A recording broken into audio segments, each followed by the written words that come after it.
बहुत समय पहले प्राचीन हिंदू पौराणिक कथाओं में एक ऐसी कहानी सामने आती है जो जितनी असाधारण है उतनी ही ज्ञानवर्धक भी है। यह वेद व्यास की कथा है। भगवान विष्णु का एक अवतार जो एक साधारण मछुआरी और एक पूजनीय आर्षि के घर पैदा हुआ था।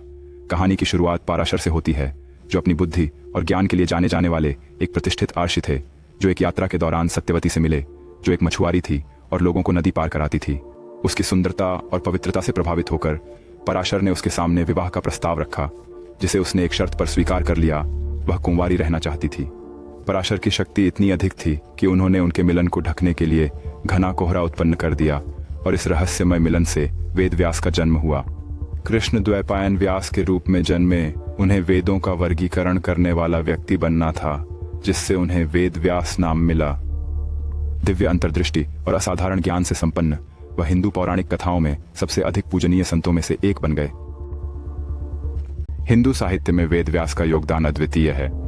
उनकी सबसे उल्लेखनीय उपलब्धि महाभारत का संकलन है, जो एक भव्य महाकाव्य है जो नैतिक और दार्शनिक शिक्षाओं का भंडार है।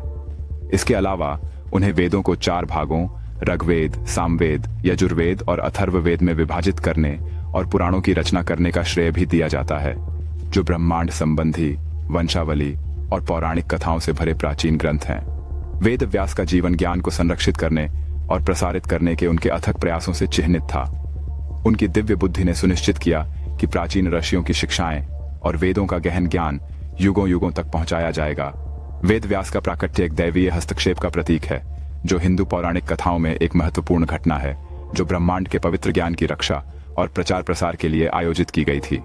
इस प्रकार वेद व्यास के असाधारण जन्म और जीवन की कहानी ज्ञान की शक्ति का एक स्थायी प्रमाण है।